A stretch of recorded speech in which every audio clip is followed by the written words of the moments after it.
What? I think. On? We're on, dude. On what? You're in yet another room. Yet another room. You keep So moving. Hey, I do. welcome everyone to Hi. Brass Junkies Sunday on a Monday. Hi.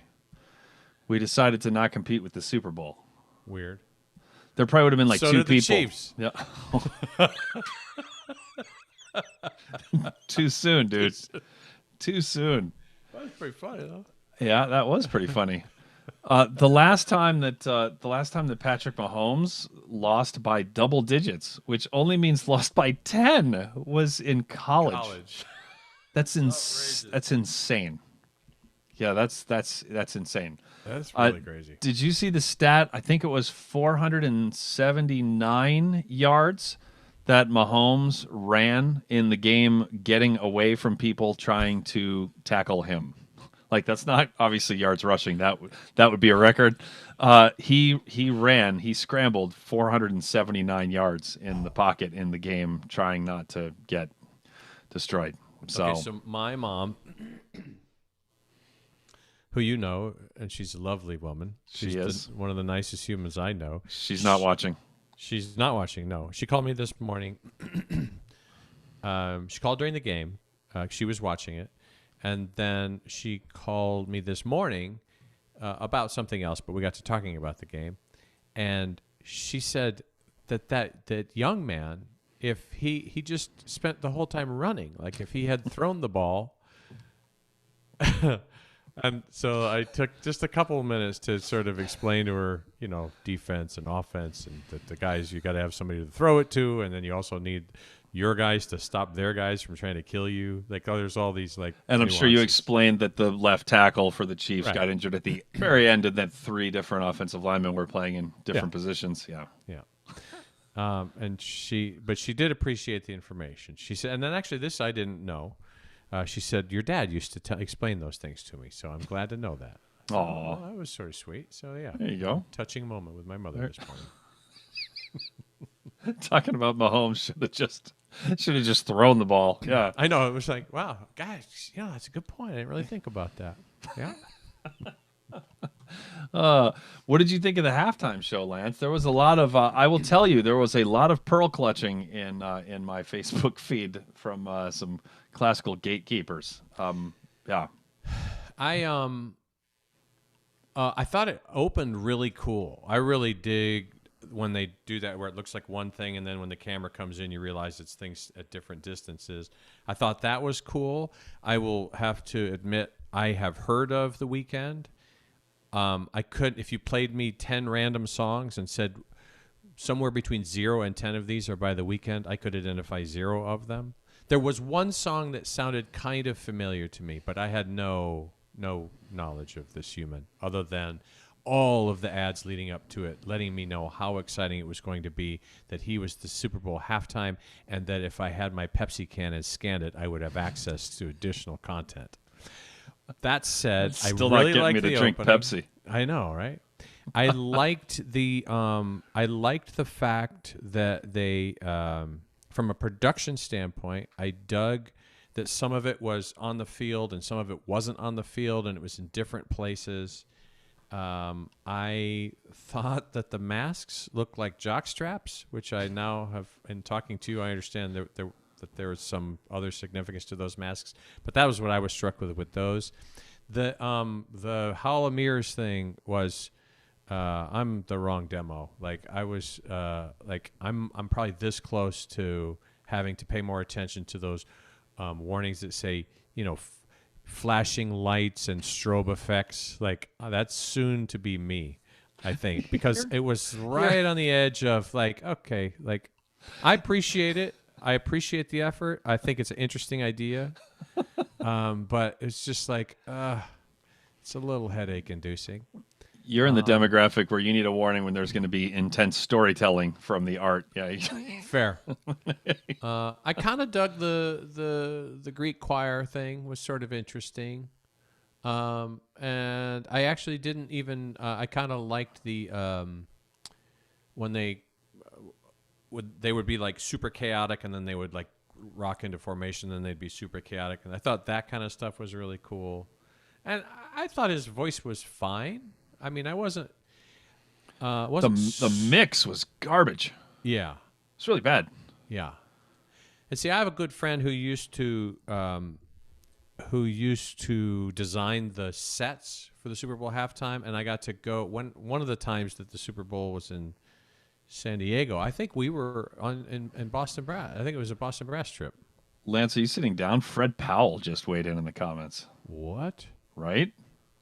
I figured he would.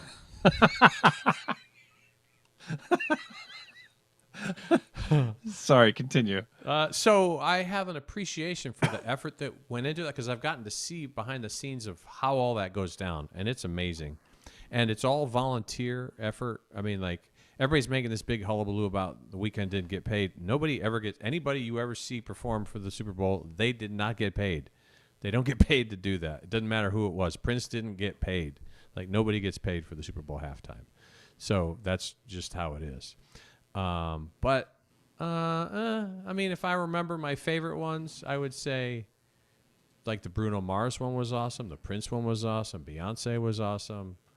Yeah, Prince, Beyonce, U2 right after 9/11. Yeah. I actually didn't even mind Coldplay. I've never been like a huge Coldplay fan, but I thought that one was kind of cool. The first two Coldplay albums, well, and if you include their EP, like the first three are actually really good. I enjoy And the music. then it kind of ends up kind of veering, for my tastes. It veers a little far. So, yeah. And what X and Y is pretty good album too. It's just like it's a little uneven. There's like, it's one of those where there's like 4 too many songs. I mean, I thought it was interesting.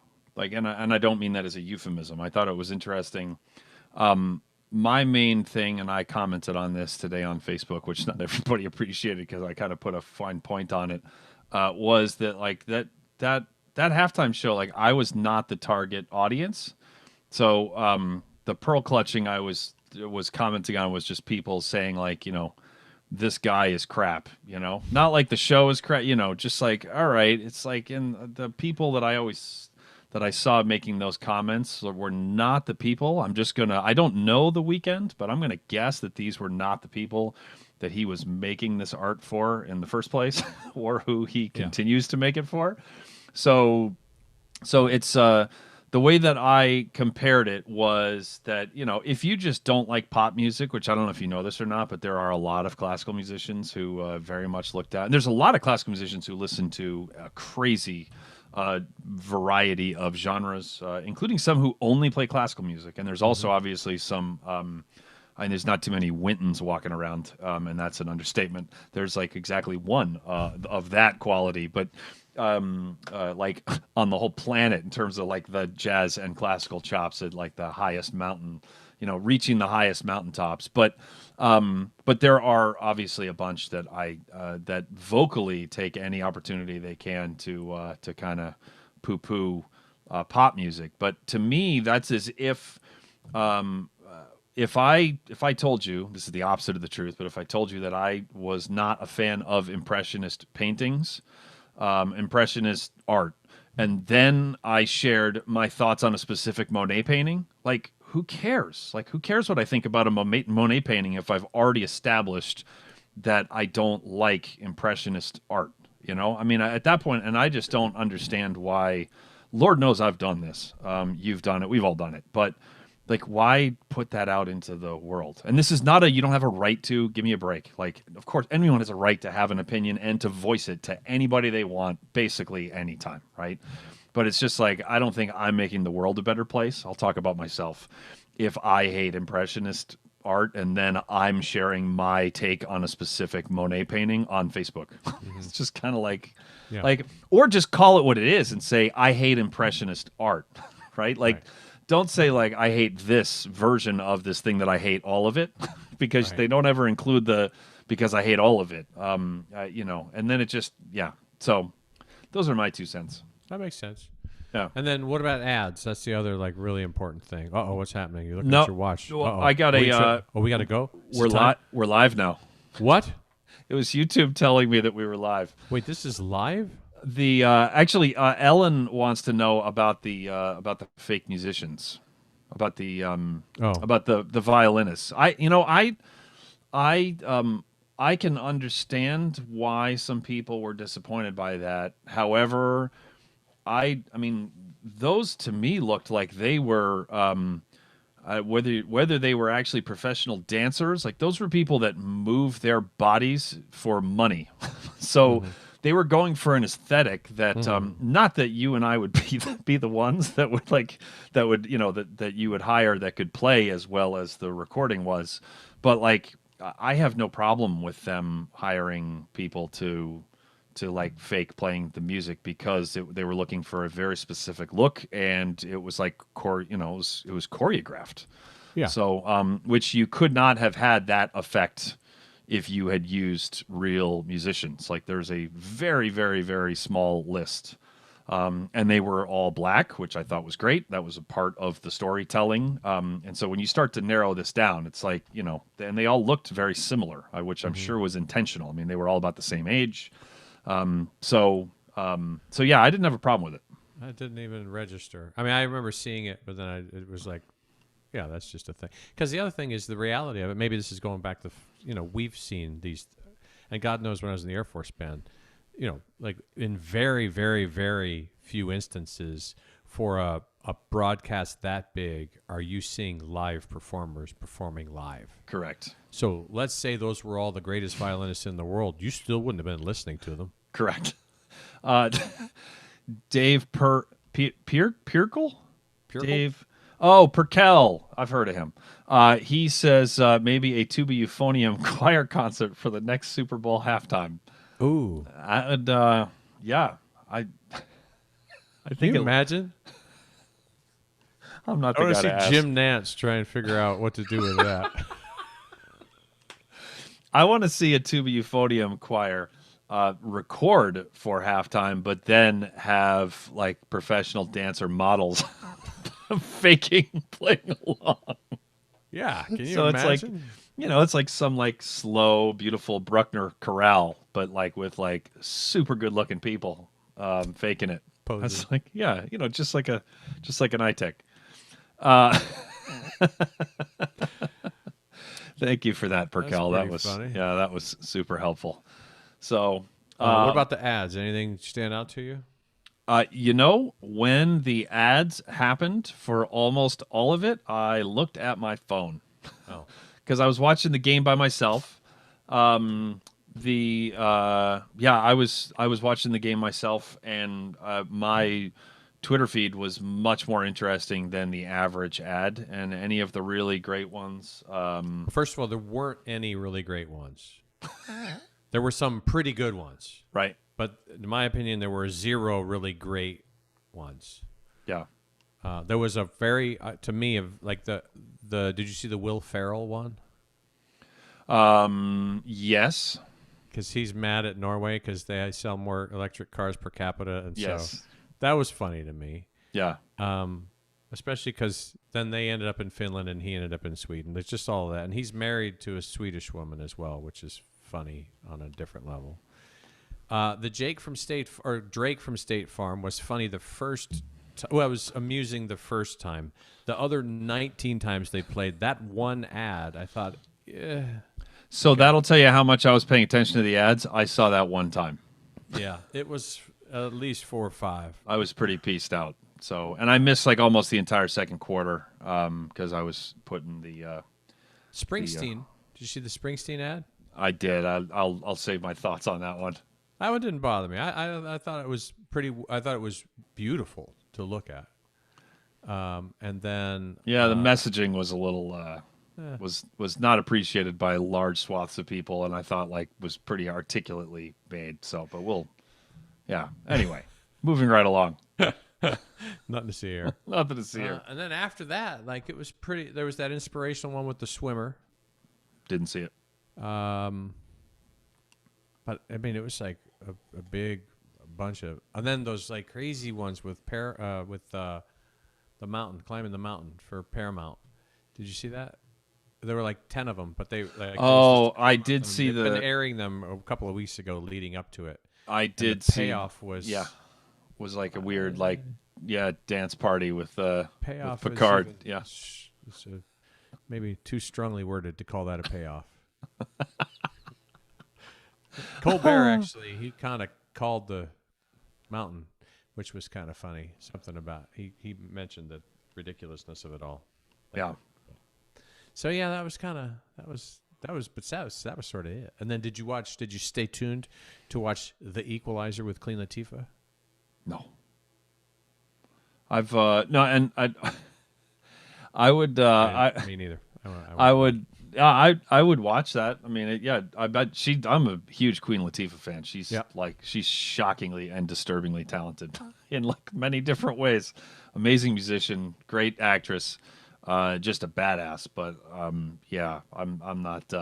Too much content. I have never watched a TV show after a Super Bowl. I don't think in my life. Like at that point, I'm just kind of like I'm ready to, process. Masked Singer. That began my Masked Singer addiction 2 years ago, or whenever that was. If it was 2 years ago, I was celebrating. So whenever it was on Fox, whatever. But that started my Masked Singer addiction. Masked Dancer, couldn't get into it. I don't mean it no harm, just not for me.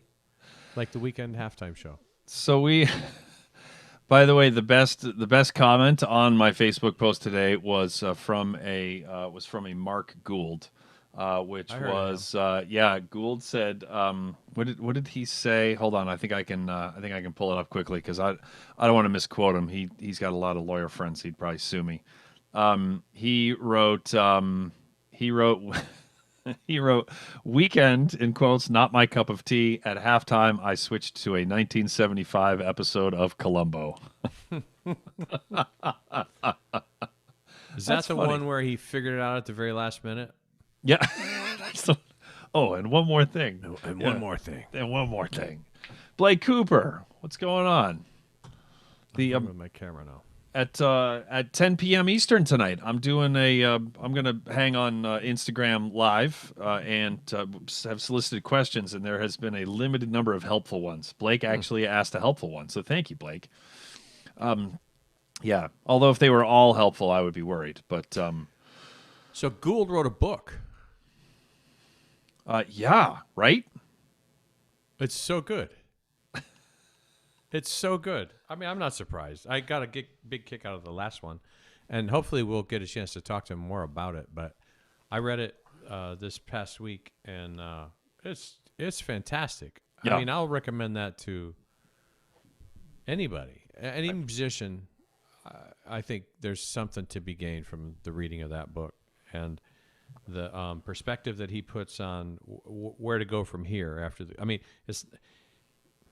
Without spoiling it, I mean, you can go find all this out, like where to go post-COVID, like where do we go as artists, and what's our responsibility now? Right. He didn't intend on writing, and thank goodness he did, because it's like it's just thoughtful and cogent, and I'm sure people will get all up in there. It's going to upset somebody because he speaks truth. Just says, I bet there will be a lot of overlap on that Venn diagram of people that were very vocally upset that the national anthem was not in 3/4 as well. So there was a bunch of people who had somebody. This was actually, I appreciated this level of thoroughness of being cranky, where someone came up with some sort of like official government rules for the national anthem. Like it's not supposed to be like concertized, and it's like there's like a tempo marking. I mean, this is like an official document from 100-something years ago, which is pretty funny. Like they came with receipts. So, and my favorite was the people that was posted in a Facebook teacher group. My favorite was the people who reacted to it with a laughing emoji reaction. So I thought that. I mean, like, whatever. I thought it was fine. I didn't even hear it.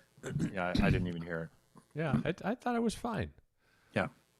So whatever, man. This life's short. Like, this is what's bumming us out. You know what? That's really good news. If this is what we're rallying around to be mad about, I'm down. Sign me up. It's not like 5,000 Americans died the day of that national anthem.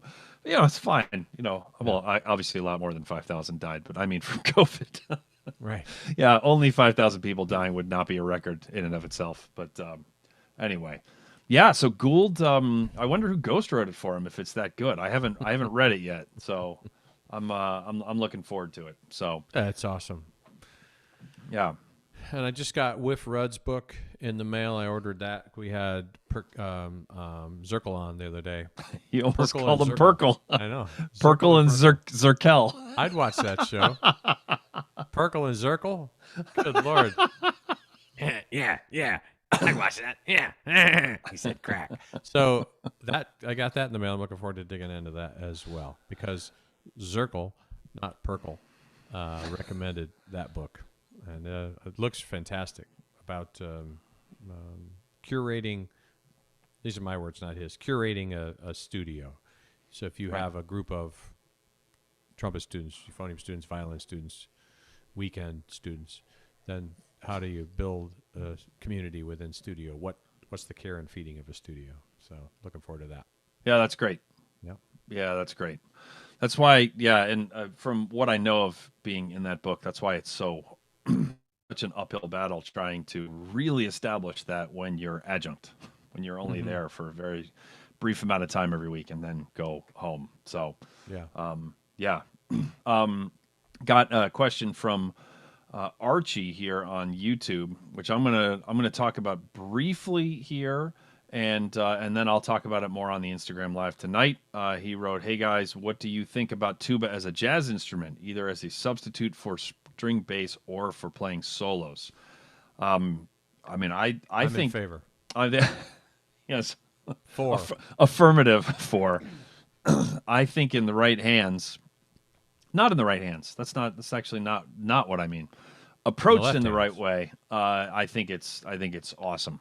I think that there are some tuba players when they play jazz who fall into the same trap that some bass players do, which is when bass players play it, it's called the you call it the bitar, when it's just somebody who's just playing like an octave lower, muffled, less articulate version of the guitar, which is like way too many notes and completely abandoning their role as a bass player.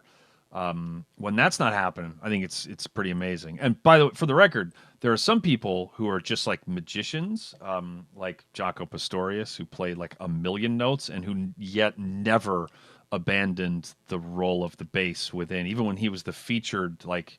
But that's like that. Yeah, I'm very familiar with Jaco's output. I still don't know how he did it. Like, I mean, you could just like, it's like stuff that Jimi Hendrix did where you're like, okay, I heard it. And then I know I could sing the whole thing to you after not hearing it for a year and a half. I still don't understand what the hell he just did. Like how he thought about, but yeah, I mean, Victor Wooten. Yep. That's another one. But there are a lot of bass players that just play too many damn notes. And they kind of get in the way, and it actually can. And same with tuba, in that setting. You know what it can sound like, Lance? Moving couches around on a wooden floor. It can sound like a not great brass quintet arrangement, where there's like too many people in the pool at one time. Where it's just like there's not enough space for things to happen. Where there's just too many things happening at once, and sometimes it can be the registers that are clashing, or it's just there's too much stuff rhythmically going on, or there's like two super hip things happening on top of the melody, but that actually makes all three of them not really come out at all. And I sometimes when jazz tuba. I've certainly been, because like the tendency when you're green, which I still am in a lot of ways with improvising, is just you just kind of keep on going, and then you take a breath, and then you just keep on playing more notes, and then you just keep on going because you put in a ton of space, and you go like, and then you keep on going, and it feels like you waited for like 4.5 bars, that's and actually.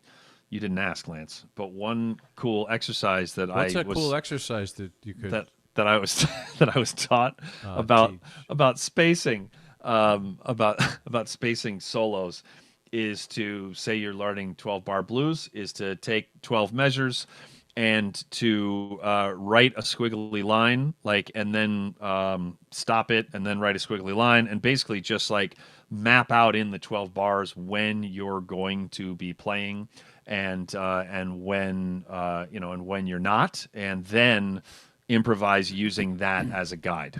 So, which is cool because it forces you to it makes you exercise some muscles that are not easy to exercise, but it actually forces you to put some space in. So, Archie has a follow up.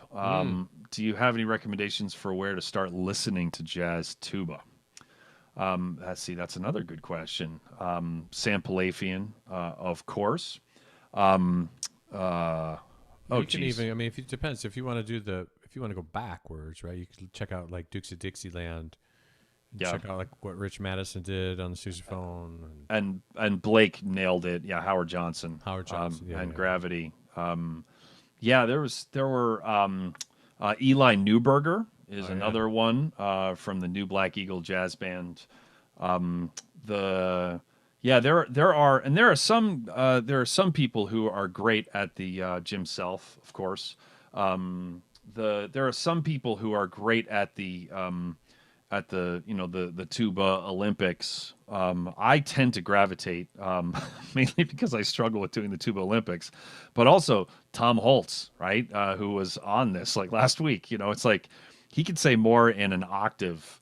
It's insane how much he can say in an octave. And then, and I'm not saying that if you don't then add a bunch of, extremes and stuff, that it doesn't add to it. But anyway, what else? We got a tuba workshop coming. Who does? But we do. I haven't asked if you're free yet. So hopefully you are. I'm busy. When is it? It's February 27th and 28th. Yeah. It's going to be pretty awesome. This thing is on sale just through tomorrow. All the prices go up tomorrow. We've already had a really good response to it. But you can buy either 1 day pass, a 2 day pass, or a performer pass. There's only a couple of the performer passes left. Those are almost sold out.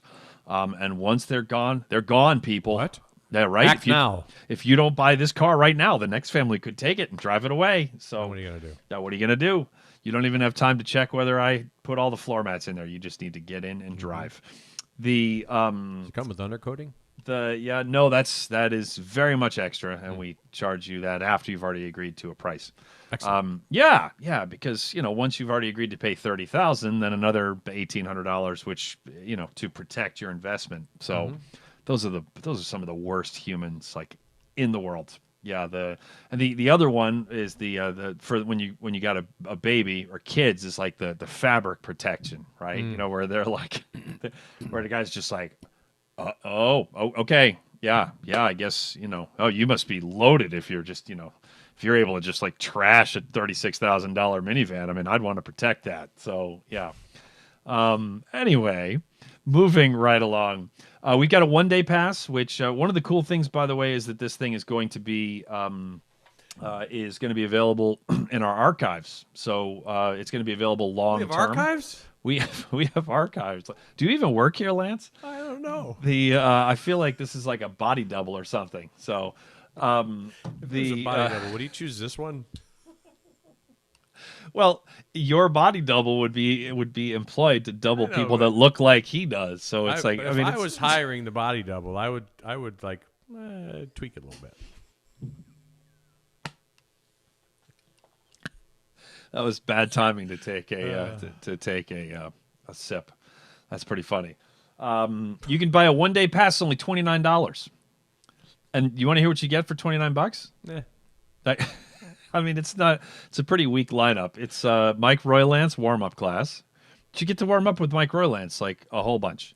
Roger Bobo, I think was his name, and Velvet Brown, I think was her name. So yeah, it wasn't our A or our B list, but we got down to the C's and we were like, I guess we could have Velvet, and throw Roger in, I guess. He's I've been rooting for him for a while, to finally get some traction in the tuba world. So that's only $29 for three classes. And then if you want to add the second day, is a warm-up class with the one and only Deanna Swoboda. What? And then a 2-hour masterclass with Pat Sheridan, where six different people. In all of our publicity stuff, I've listed him as the international man of mystery. So that's what I put on for the summer workshop and for this. So, you'll like this also. When I told him, because I know him well enough that I'm just like, Tuba Workshop, and then the date, and then the time, and then the price, and then I said, for whatever reason, you sell tickets, so don't be a blank and just say yes. That was my pitch to him. So, and he wrote back, LOL, okay, or fine, or something like that. So that was like a month ago, and then. You also, David Zirkel. Zirkel. Dave Zirkel of the University of Michigan. And then that comes with bonus stuff, like a winning the audition with Carol Jansch of the Philadelphia Orchestra, Nice. a music practice coach workout builder with Lance LeDuc, that guy right there. And then if you go with the Performer Pass, you will also get a master class with me, and you get to perform in one of the either for David or Patrick. Nice. So yeah, there you go. How about that? How about that? That's not so bad. It's not so bad, is it? That's cheap. Yeah, it's $59 is the sale price for the 2-day pass, which is again just through tomorrow. Tomorrow's the last day, and we had a nice response to that today. It's been for sale for it's been on sale for a week, and then the Performer Pass, which again is only a couple left, is $119. So, but those are both on sale from normally $79 and $139. So there's $20 off each of those through tomorrow rather. So, yeah, man, how about that? Pretty good. Right? Pretty good. Yeah, not so bad. So, there was a Wayne's World ad too that was pretty good. Cardi B was in. The Wayne's World ad was pretty cool, and then when Cardi B popped in, I was like, all right, yep. And now I was like, now I'm definitely not looking back at my phone. Yeah, that was hilarious. Yeah. So yeah, I love Cardi B. She's bigger than life. I love it. So yeah, she's awesome. Cool. Well, anything else, Lance LeDuc? Hopefully, this is my last office setup. Hopefully. Spent the weekend painting and getting all the crap out. Well, all the closets still. There's a bunch of stuff in there that needs to not be in there. But then, not bad. Like I can actually practice in here. I got to deal with there's a little bit of echo. But I hope to have this, I don't have to worry about it anymore. It's not freezing cold in here. The temperature is constant, and there's natural light. I wept a little bit. Yeah.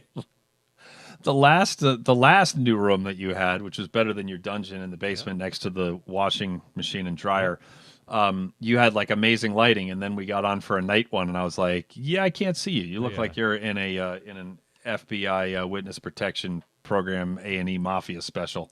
That's what you get without the I and see. that's with the overhead light on even. Oh, by the way, Cassie McDonald about the Gould book, the Whiff Rudd book, said it's a fantastic book. I plan to be reading it continually forever.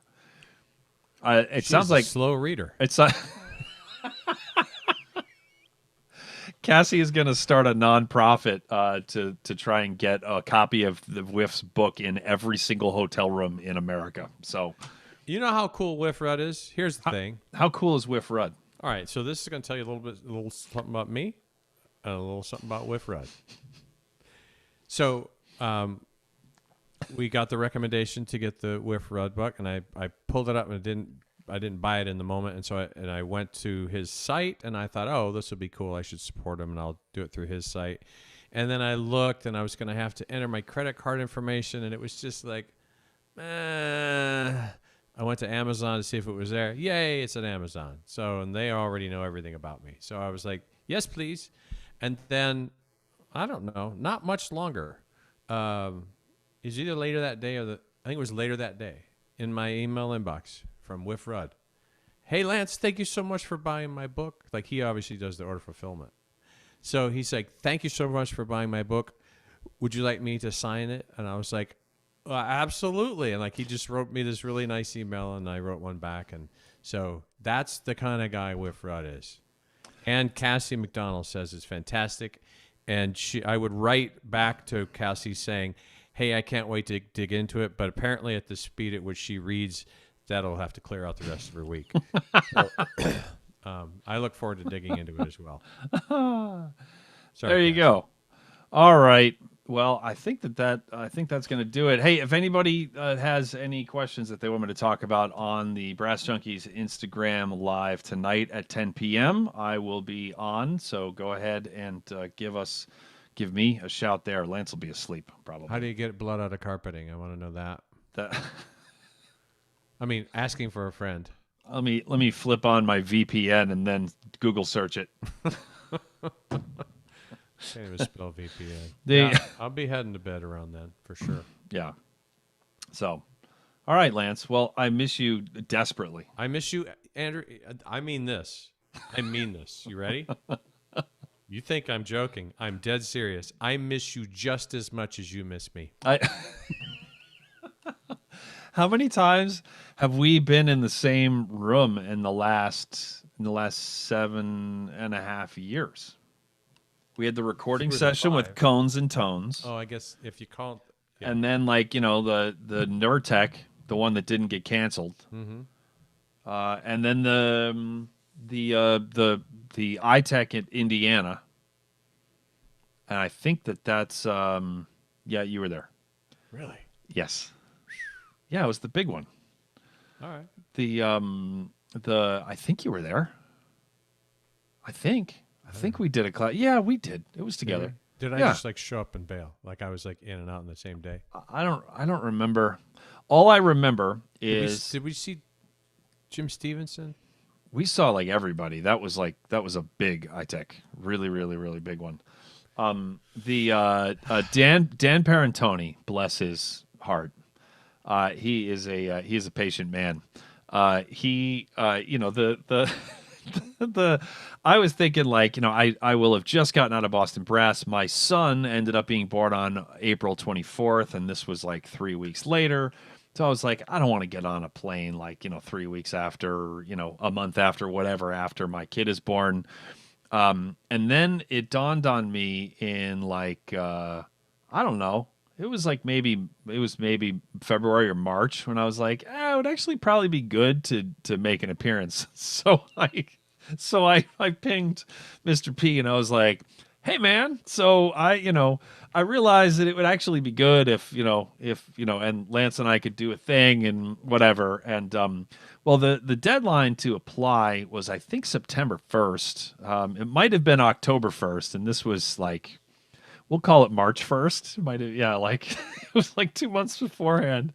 And he wrote back. He was like, "Hiss, you're a trip." And he was like, "I will make it happen for you." Yeah. And Lance, yeah. So, and he just made it happen. So, Is that the one when we were up against Oystein and DeMondre? I don't know. I can't keep track of it all. Can't remember. I would have gone to see them. I can't. Yeah, there was one other too. There was the South Central, which I think was after we were out of Boston Brass. It was. So we've actually done we've done 3 tuba conferences and 1 recording session, but that's it, right? Yeah. Prison. I don't think it's weird that we just ran into each other in prison. Yeah. Yeah. What are the odds, as they say? Yeah, I don't think that. Yeah, it's been we've spent probably a total of 20 days where we've seen each other in the last 7.5 years. That sounds right. When Callus is almost worn off when completely. When it used to be 20 days a month, every month. Well, except for the following month, which would be the same. So yeah, that was a lot of. And Lance and I traveled in the same car too. Yeah. It was just nonstop. Yeah, nonstop. So, yep, Yeah. you'll have that. You will have that. So there you have it. So sometime we should talk about, in addition to how awesome car salesmen are, we should share timeshare salesman stories. Have you ever gone through that experience? No, I never will. I got a great story. We'll save it for another time. Yeah, I would be It was interested worth in it. hearing that. It was fantastically, Yeah. awesomely awful. When I say I would never go through that, if there was some like very specific thing that I was getting for sure that was really valuable to me, and I went in as a I don't drink, so I couldn't go in drunk, which would be fun. But but like, yeah, that would be. We got tickets to see Love, Cirque du Soleil, and also tickets to see a stand-up comedy thing. So that was the incentive. My wife had never been through one, so we went through it. But at one of these times, you remind me, we'll go into it. It was timeshare feed. Timesharefreedomgroup.com. Freedom Group. Okay, it it split the thing. I couldn't read it. Yeah. I don't think I will ever be. It was Prisk, so I'm sure it's super helpful. It's pretty funny. Yep. Actually, it looks like it might actually be. It might be, yeah. Which should be once in a row. You can't unhear that jingle, or you can't I hear that jingle. Speaking of drunk, Tony Prisk.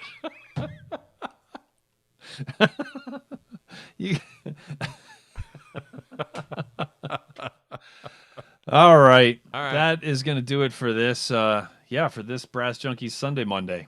Happy Sunday, everybody. I think my favorite part was that your mother was like, it's like Patrick Mahomes. Really cute.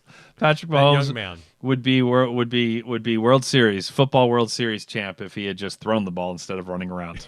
That's pretty good. She was so sweet. Well, he just kept running and running. I was like, yeah, I know. Mom, I know. Mom, he was getting his ass kicked. That's why. Like, yeah. He does not feel very good today. The five guys in front of him were not doing their jobs well. Like, that was. Weren't even facing the right way sometimes. He was like a symphony musician with something real difficult where how have I heard this put before? Where the conductor is not only not being helpful, but is giving you bad data. Where it's like, and you have to actually kind of like look like you're paying attention, but they're actually giving you data that if you really process it, it will concretely hinder your ability to do your job at a high level. So that was Gould that on was conductors is fantastic in this book because you think it's like it's beautiful. It's a beautiful section, and it's really a well thought out explanation of how to behave. And now, if you want, here's the thing. Here's an instance in which I'll leave you with this imagery. This is a time in which you wish you were in the room with me, because it's like if you gave a monkey an abacus. Because I used to, in all of my other setups, the monitor was on the right, and so my computer would be to the left of the monitor, and I would go over to the screen that was off to the left. And now the monitor is on the left and the computer is on the right, and my brain keeps wanting to take the cursor over to the left, and I can't understand why I can't get it to go on to the external monitor. So I actually have to scroll it over to the right to get it onto the monitor, which is on the left, which hurts my brain. I'm sure there's some simple solution. I don't care. I'm sure there is too. Awesome. I'm trying to think how of stupid I feel every time I do this. I'm trying to think of what the and when I say basic, I mean basic functionality that you were trying to execute on Google on a Google Doc when Abby and I were both like horrified. What was it? It was cut and pasting with the formatting of bullet points. I was trying to get rid of some bullet points, and there was like a number. It was like a 2 or 3 level bullet point thing, and I couldn't get it back to the bullet point level that I wanted it. And I had a workaround that worked fine. And it was just like it was like six. It was 6x the clicks. Yeah, instead of 3, it was 18. And Abby and I were watching. Mm-hmm. And we were just like, and then I like looked at her. She looked at me like, "Are you watching this? Like, what is happening?" Mm-hmm. Yeah, that was. This happens with greater. I mean, I could tell you 5 more things that happened like that today, where I was like, someone should take my driver's license away. Someone should take any like hard-soled shoes out of my closet. Like, I should not be allowed anywhere. like slippers and jammies, soft food. I couldn't believe some of the stupidity that was coming out of my brain today. That's Like, wow. okay, all right. You'll have that And- at your advanced age. It's true. And so we're doing a dry February, so we can argue that that's the problem, or that this is, there's all kinds of, it's just like, I don't even know. Like I solved a problem today that I have been struggling with for 3 years. That's a simple problem. You're drinking. No, that's funny. Thank That's you. a good line. Thank Yeah, you. yeah, yeah. Thank you. Thank you. I'll be here all week. More than 3 years. Come on. And it was one of these things where I knew there had to be a simple solution to this thing, but I just never was ever going to invest the time, and I would go to search it, and I never put the right combination of words together to find the thing. Mm-hmm. And finally I found the thing, and it was like I realized, you ever have those dreams where you're walking around in your house and then there's like a door that you're not familiar with, and you open it up and there's like a whole extra wing in your house that you didn't know was there? No. It was like that. Oh, no, I was like, God, how long has this been here? I didn't know this was here. We have a pool? Indoor pool. So it was like that. I clicked 2 buttons and it was like, trouble this would have saved me over the years. But, Well, it's okay. it's okay. I share for your amusement. Well, all right, people. Thank you very Share much. because we care. All right. Thank you very much for joining us, and we will see you. Well, hopefully I'll see some of you at 10 p.m. tonight for the AMA on Instagram live on the Brass Junkies. You can start without me. And I'm going to start without you. And thank you to all for joining us, and